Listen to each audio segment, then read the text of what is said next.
Hi, everyone. Thank you so much for joining me in this chat with best-selling author Holly Ringland.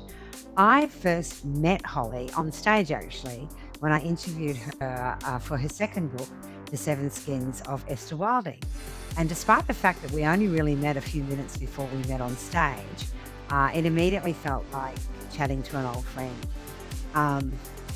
I'd like to say that's because I'm a really good interviewer, but to be honest, it's because Holly is so warm and so empathetic and so giving that she made me feel really at ease and part of her world.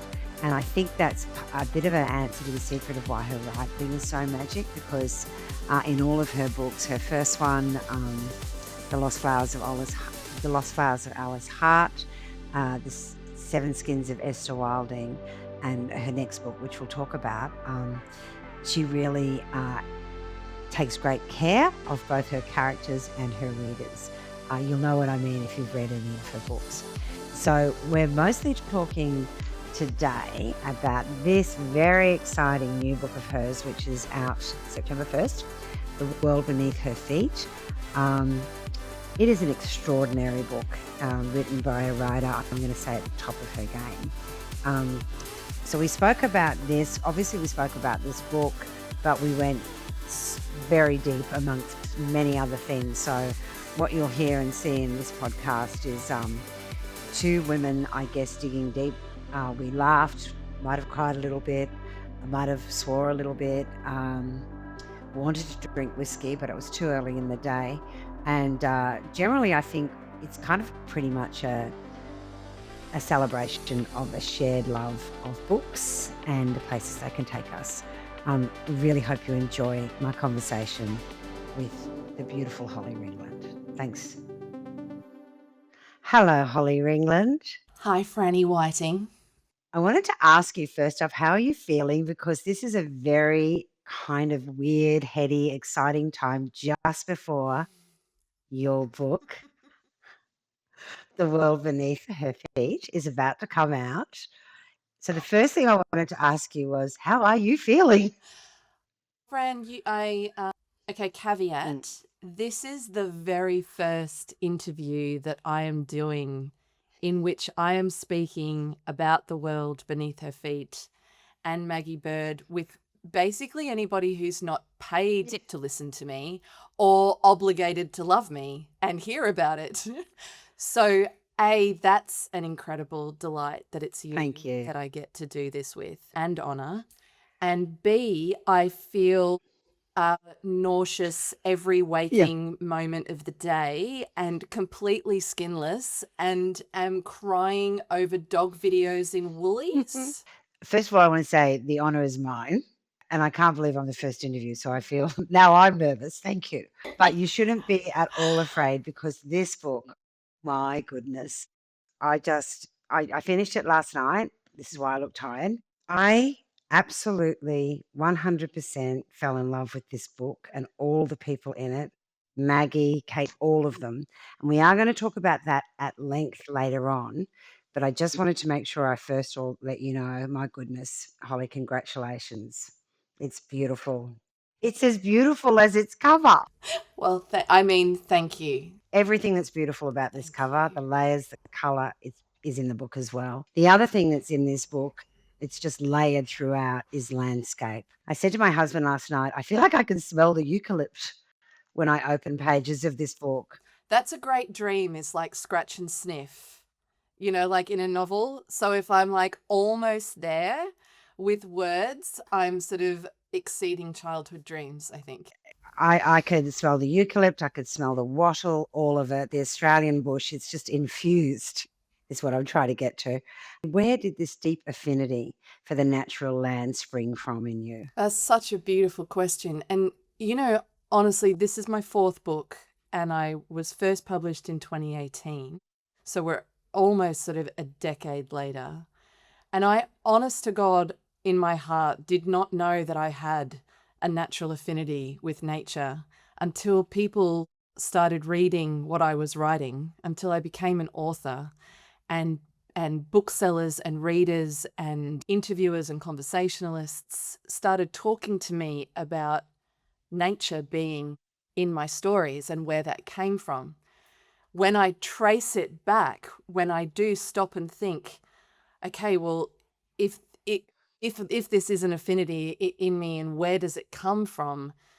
It of course goes back to the women who mostly raised me. They were both, it was my mum's mum, my granny, Joan Mary, and my mum. And up until I was about 4, I was with Granny most days, and she was an avid gardener and had a giant mango tree with a garden underneath, entirely her own, never trained in gardening or anything like that. It was in her blood, and upon reflection as an adult, I think it's a way, especially as a woman of her generation, she stayed sane.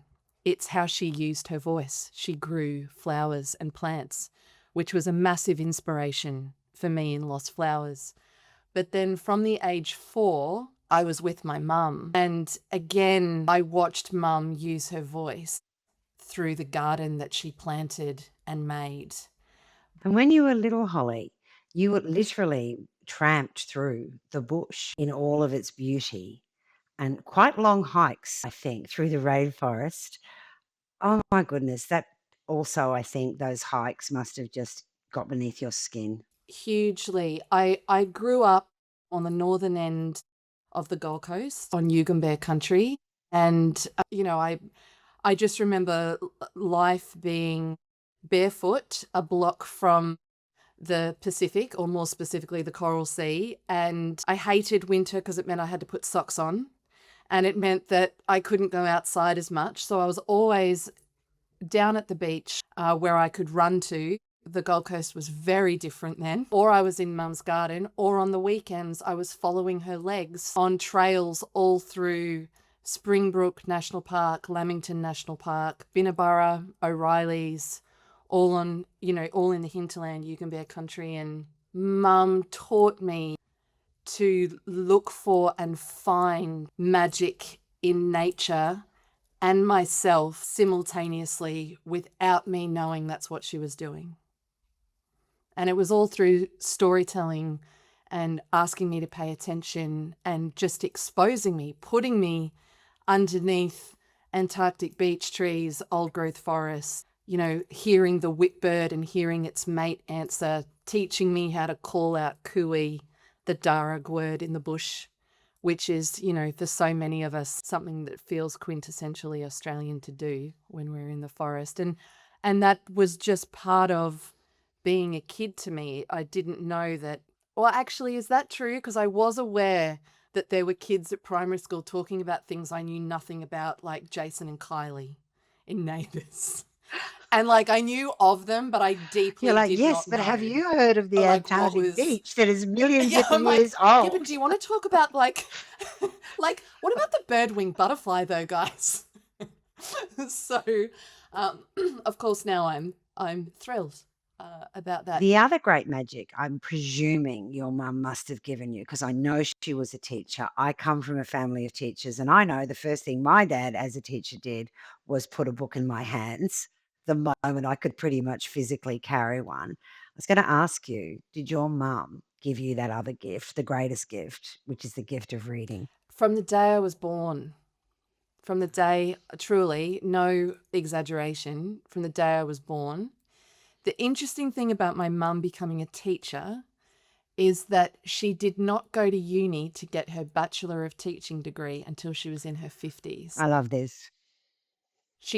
She graduated just short of 60 and went into the workforce as a teacher for the first time, and then taught primary school kids. And I watched her year on year come into her power in her dream career and in the Department of Education, up against everything that teachers are constantly up against. I just watched Mum change kids' lives.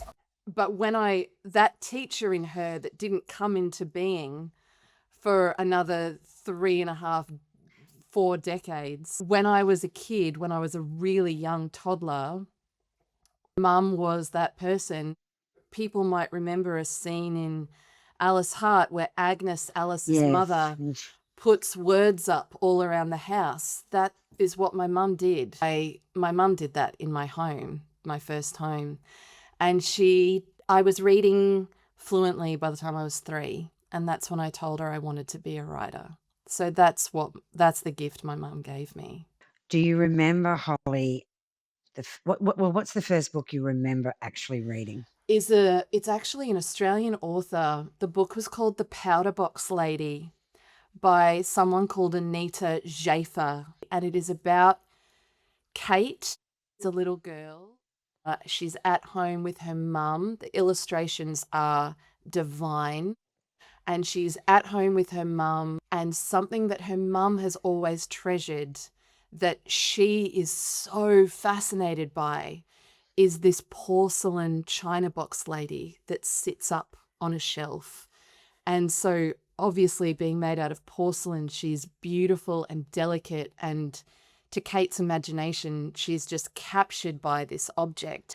And she kind of knows that it's not something to play with. So against kind of better judgment one day, her curiosity just boils over, and she drags a stool and she reaches for it. And of course it tumbles and it smashes. I've got like sweats remembering like the feeling. And she feels so incredibly bad. She goes to bed, and I think, I haven't read it for a while, I've got a copy here in my office. I'm pretty sure she scoops up the pieces just in an absolute panic and just guilt and shame and horror.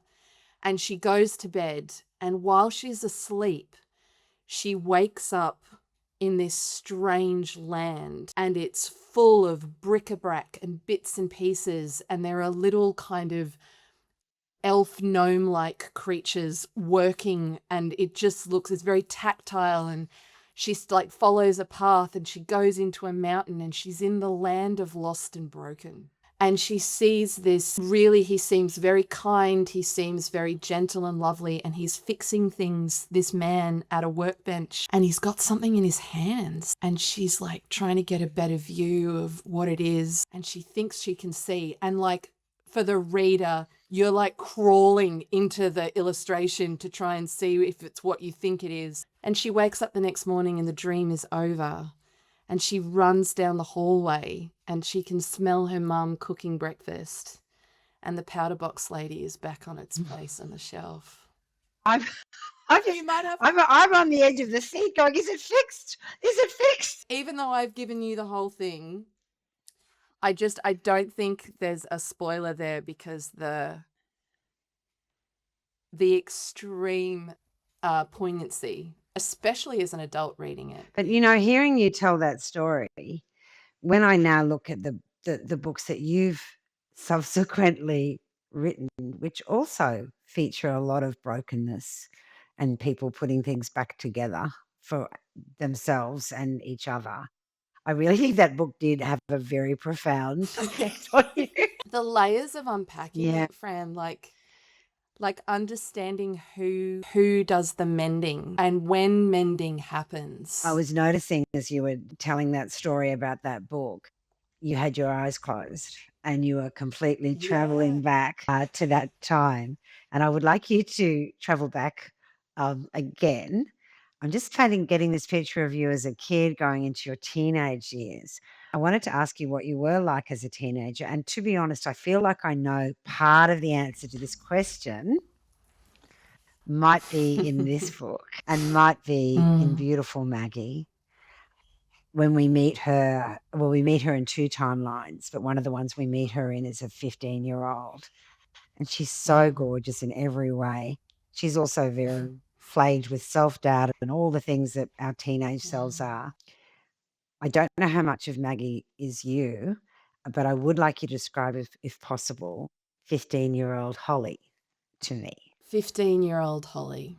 I've spent quite a bit of time with her lately to write this novel and to remember 1995. And I think it's true for all of fiction, and I wonder if you feel the same way, that the fiction we write is not necessarily autobiographical, and it's certainly not memoir, but there is perhaps not 1% that's not emotionally true. I feel exactly the same. Yes. So the voltage that we draw from inside of ourselves to write our fiction. I mean, it's if we look at sort of the biggest, you look at Lord of the Rings, that's Tolkien working out his emotions around faith and war and humanity. And you look at Star Wars, and that's George Lucas figuring out his father wound. Like, like not at all. Of course they are. Nobody come at me. That's not. I'm not. You're a brave woman, Holly I'm not. Ringland. My God, I grew up on both. Deeply love them. Regularly rewatch. Not at all intending to be reductive. More to say that there are kernels of deep emotional truth in the greatest fiction, that is known the world over. And in my tiny little speck, I don't think I'm any different. So when I think about the world beneath her feet, I think I am for sure in Maggie. I think I'm in Gemma, her best friend. I think I'm in Adam, her other best friend. I think I'm in her mum. I think I'm in Neil, her uncle. I think that I don't think I can write books unless it comes from a place that I know, because dwelling there allows me to imagine.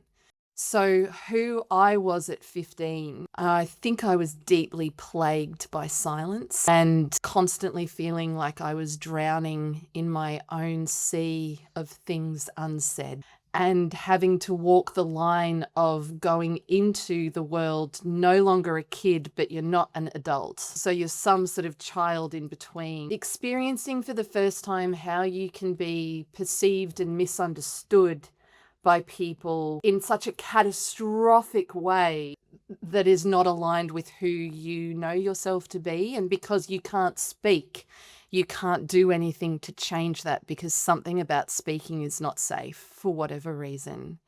So you couple that in me at 15 with somebody who lived on books and films and lyrics and music, and being in the natural world and feeling like so many of us did, I'm sure, like I just quite didn't fit in. I didn't belong. And you put all of that together, and what a cocktail of a daydreaming, flame-hearted, romantic mess of a girl who doesn't even know how to trust her own shadow, and yet feels like fire could come shooting out of her fingertips, I think. Oh my goodness, Holly Ringland. If I could reach through this computer and give you a hug, I would. Because I see that girl. I see that girl in everything you do, but also in all of your books, not just the world beneath her feet. I think our younger selves are always with us every step of the way. So I want to talk a little bit about how did that girl become this girl.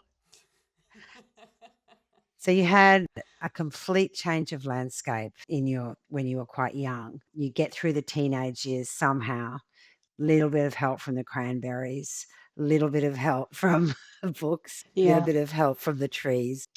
And then you move to Manchester, which is such a different landscape. Yeah, you can't get much different to Southeast Queensland. Manchester, which I'm sure has its own beauty. I've never been, I must admit. But you, as far as I know, I think you saved up all the money you had to get there, to go to uni, to study this degree in creative writing. So it's in you, clearly, this absolute desire to that, what you just described as this feeling of your silent voice, to express it.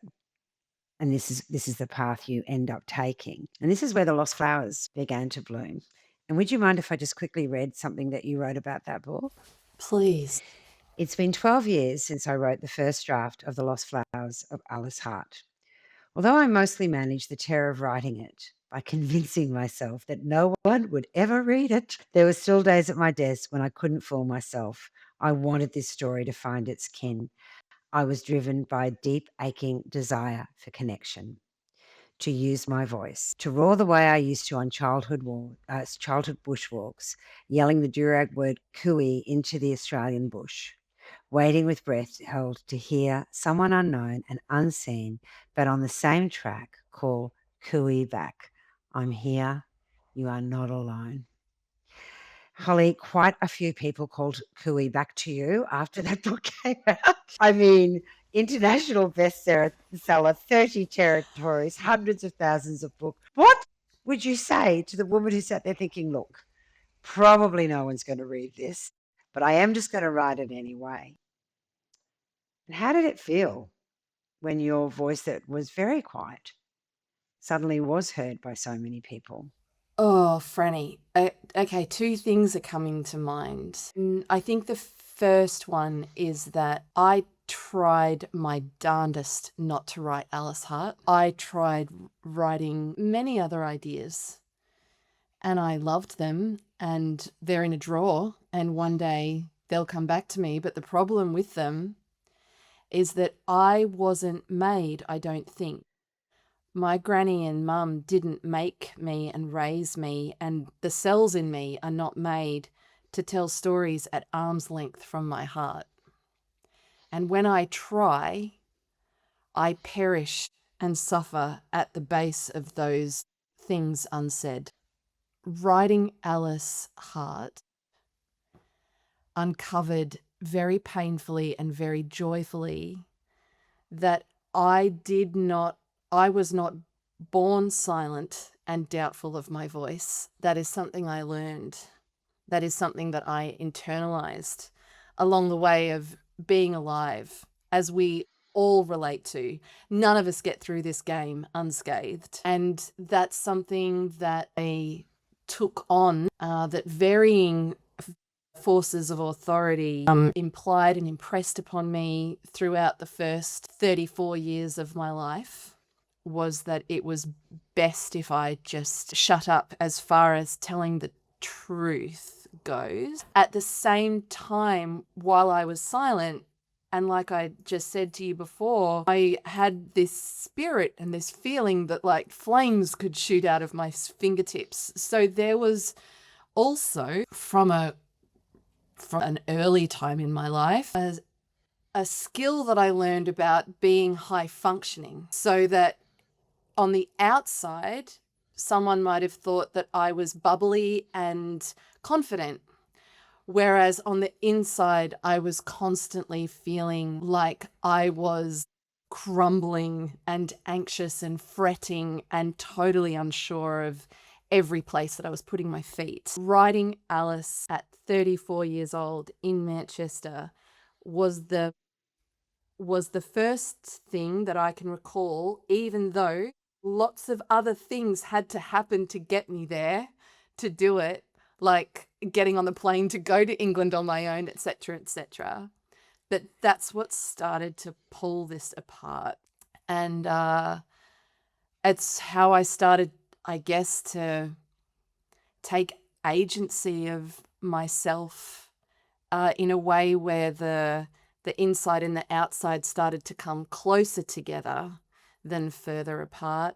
And when I think about that version of me in 2014, sitting at my desk, kind of sick and twisting in the gut, writing, but then also feeling these eye-leaking moments of euphoria and elation, because that's what writing fiction can feel like sometimes, I would just go back and sit beside her and I would just say, keep fucking going. Am I allowed to swear? Holly Ringland can never come back on ever. Holly Ringland, potty mouth. I know. These are deep swearable things we're talking about, Holly. We're not doing once over lightly here. I mean, you are speaking about a childhood laced with some trauma and how you managed to untie your tongue. So yeah, absolutely sweet. Go for your life. Foul-mouthed fairy gets in there. She just gets in there. So all of your women, Alice, Esther, from Seven Skins of Mr. Wilding, and now Maggie. These women are very much the beating hearts of your book. And I've got to say, I love them all. They're all very strong. They're all very vulnerable. They're all very courageous. They're all terrified a lot of the time. They're all very funny, which I love because that's you coming out. They're a little bit fey, which I also love, which is also you coming out. That beautiful otherworldly quality that you have. We need the Oh, we whimsy, don't need we, the Franny? I mean, whimsy. We need the geez. whimsy. Yeah. They feel very real to me. And I wanted to Mm. ask you, how real do your characters come to you? I feel bad asking this. Do you have a favorite? It's like asking if you have a favorite child or friend. They are hauntingly real. I live with them still. They live, I live it still. We fall in and out of touch like favorite old friends. And then I will be in the real world, or someone will tell me something about how Alice or Esther have visited them, and I have to sit and look at a blank wall to try and understand what this experience is, where you write fiction, but then it takes on real life for other people. Like my oldest best friend, Libby, after she'd read Esther Wilding, she and her partner, Andy, were at home after the uptick in tourism in Iceland over the last 1 or 2 decades. It kind of has started spreading to the Faroe Islands, which is one of the settings in Esther Wilding's story, as those sort of Nordic Arctic Circle archipelago countries. And Andy, Libby's partner, was reading a news article about how the Faroes were looking at just sort of trying to manage summer tourism and areas on the islands that they were closing down. And Andy read this aloud to Libby, and including a couple of places in Tórshavn, which is where like Esther goes, and a number of the places that she visits are based on real places in the capital city. And so Andy is relaying these closures to Libby in order to manage tourism, and off her tongue, like it rolled off her tongue, and she said to him, yeah, but that's fine because we'll be staying with friends. And she said it was one of the, Oh my she goodness. related to me, and she said there was like this 20 to 30 second jarring moment. And then she rang me just distraught because she was like, what do you mean that Sophus and Flossie are not real? And if we go there, I can't find them like Esther did and the women that she swims with. And so I have those moments with Alice and Esther, and certainly with Maggie.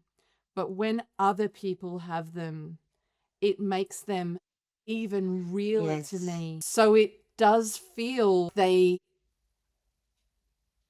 just like they're in this, I don't know, they're just ever present with me. And I really wish that I really wish that I had some sort of brutal conspirational, like, well, Franny, let me tell you who my favourite is, because I've got one. And I would love to be really like catty and witty about that. And I'm going to fail like miserably because they each bring so much. Please don't feel But pressure. they just bring, You don't have to. no, but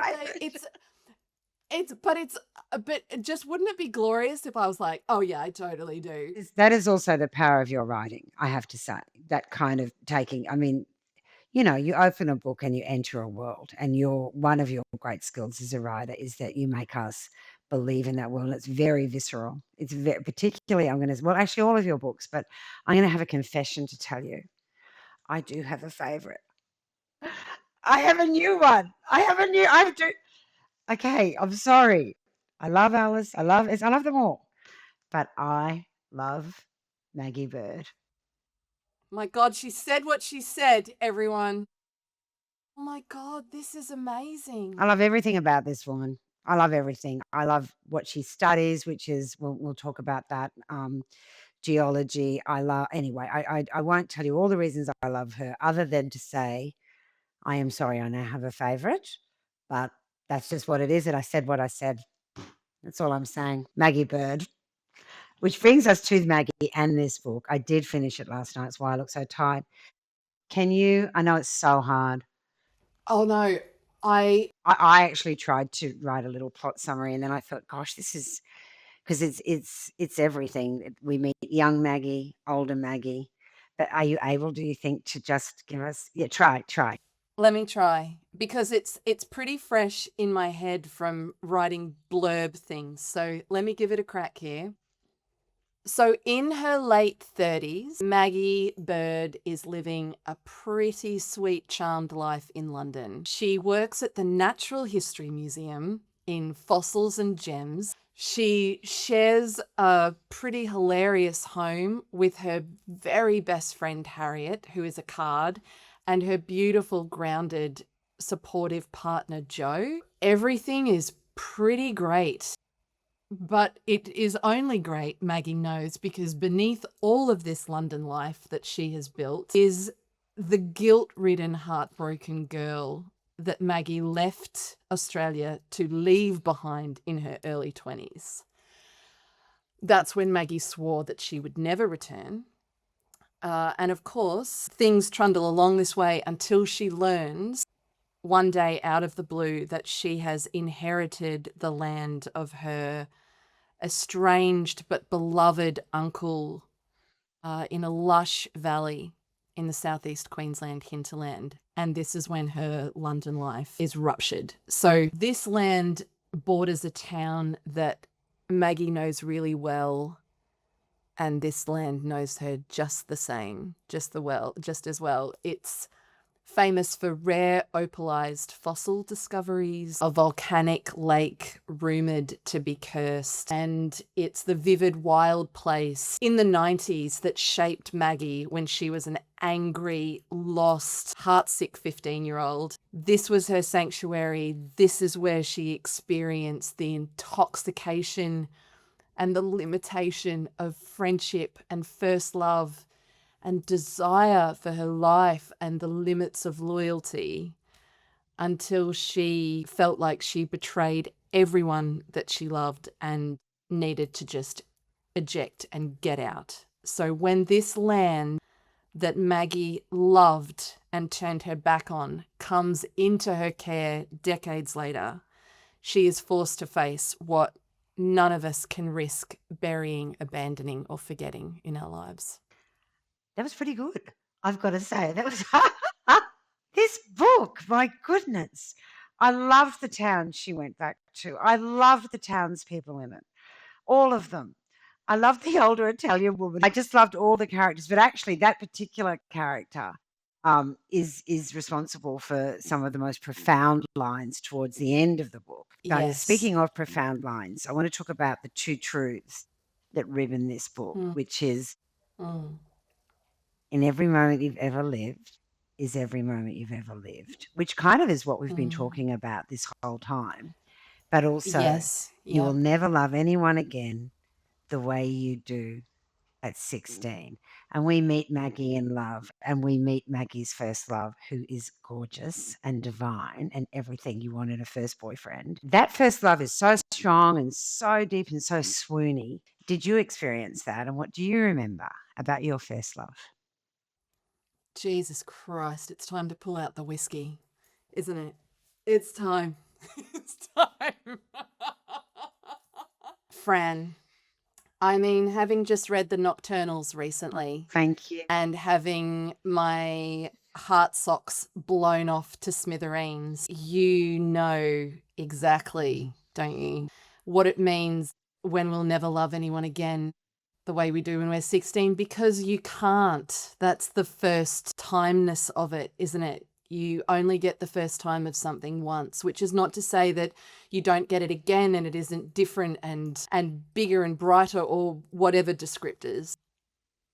But that's why I think all of us have this universal experience with, to some degree, that first teenage love or absence of it perhaps being so profound. The really interesting thing about my feelings about first love in my own life now is that particularly what writing Maggie has given me is that part of what pushed me, because I balked a little bit when this idea asked me to exist. I balked knowing that it was a losing battle, but I balked nonetheless. And that's because it was so painful and beautiful writing this. I've said a couple of times, I said it in The House That Joy Built, my nonfiction book about creativity, that something that writing gives me is joy, but it also gives me a home and a place for where grief can belong. So that when I have like untethered, unresolvable grief in my life, writing fiction, writing it all, but writing fiction in particular can give grief a home. And grief, as we all know, is love. That's. So I knew that writing this book, I was going to, God damn it, why do we do this, Franny? Writing this fiction. Just sit down at your keyboard, was- open a vein is what they say. Well, I think yes, Hemingway said that. It is. And it was, there's something about going back to 16 that's like opening 16 veins all at once.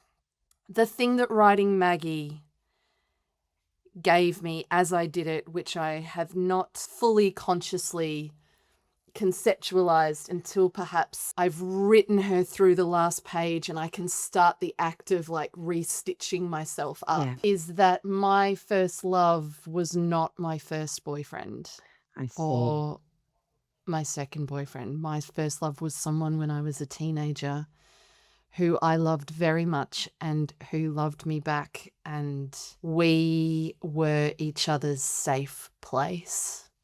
And we saw each other and we belonged to each other, and it was deeper than anything else than I could see going on around me, because we weren't talking about it, but there was, because I don't think we really knew how to talk about it at 15 and 16, but there was a language of uncomfortable and painful emotions of everything that you go through as a teenager, just being alive, particularly if life is not the easiest. And when you find that person that you feel safe with, that really sticks to you, I think, at least for me. I'm so happy that you both had that person. Oh, that's beautiful, Franny. Thank you. But I do want to very quickly just talk about this connection you have with your readers. So at the end of your newsletter and your beautiful The Joy Rises, which is your Substack and newsletter and your communication with readers, you always end it with the sign off with the light left on. And I wanted to ask you how you came to do that sign off. That is such a beautifully observed question, Franny. God, you're good at this, aren't you? Like, a round of applause, everyone. The crowd goes wild. Jeez. Well, thank you for saying that. I appreciate it. It's just true, babes. It's just true. It's just the truth. Miss 30-year career doing this, like you. Yeah, imagine if I was still shit. That'd be bad. Not a chance, and I don't believe that was the case from day one. Where this comes from in me to use this as my sign-off is that sometimes you don't really know what you've written until long after you've written it, and certain things will rise to the surface that resonate with you more than perhaps what you expect might be the case. And after I wrote The House That Joy Built, one of the things that rose to the surface for me and stayed with me was when I wrote about my 14-year-old self at a refurbished massive chunker of an IBM computer that my beautiful mum somehow found the means to bring into our home in the 90s, like when computers were only what people in New York had, sort of thing.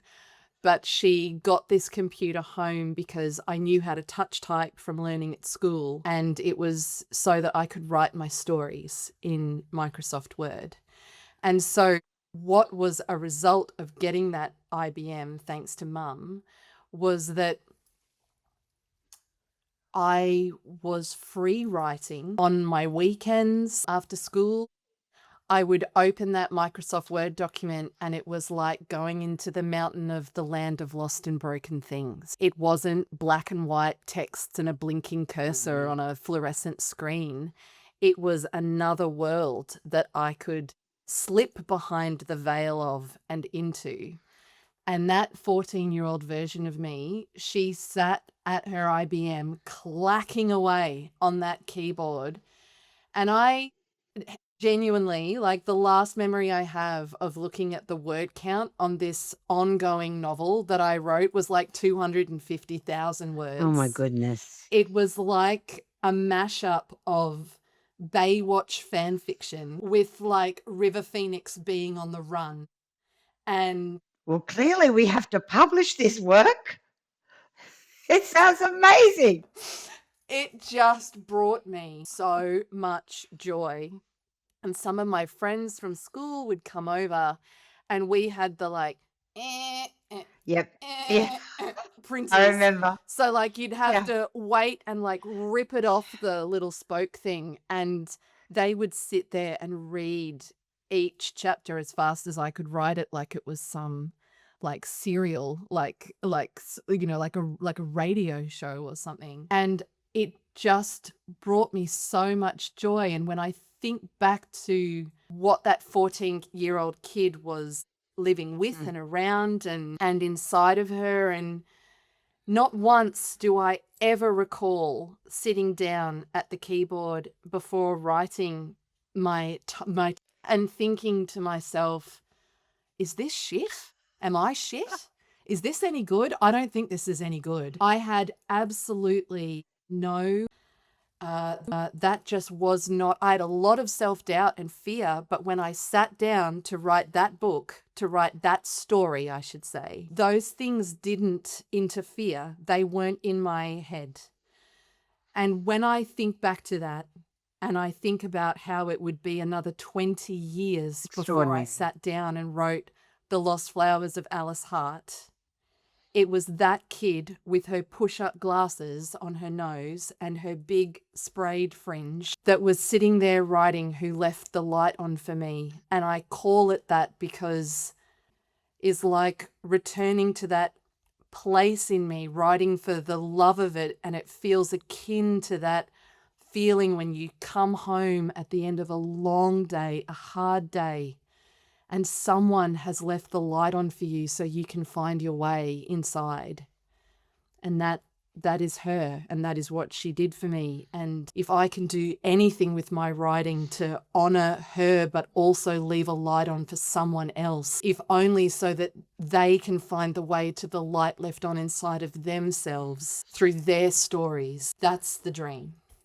Goodness me, Holly Ringland. To me, that's such a beautiful place for us to end. Let's both leave our lights on for who's ever coming after. You do that all the time, Holly, with your books. As do you, my love. All right. And finally, Holly Ringland. I called this podcast Humankind for many reasons. Chef's kiss. One was that I believe that in this world where things seem to be appearing to get less kind, I am constantly meeting kind people and people who have that in their heart. You're one of them, as most people are. And every day there are everyday kindnesses happening in a million different small and big ways. And that's why I wanted to kind of call it that. But I thought I might ask you, just to finish off, before we just both become blithering, sweary messes, what is the kindest thing anyone has ever done for you? Isn't it a beautiful privilege that I'm overwhelmed by choice? But it is really poignant to me that I am overwhelmed by choice. But in my heart of hearts, I just don't think I could answer this any other way than by talking about my mum.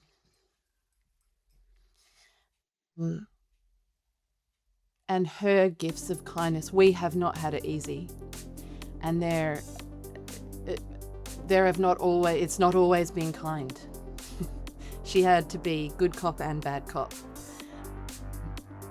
But that was also a long time ago when I was a teenager, even though it does not feel Just ever. just below the surface, Holly. Just below the surface. It's always there. But again, in the way that time changes the earth, it changes us. The kindest thing that anyone has ever done for me, I think, is the way that my mum has loved me.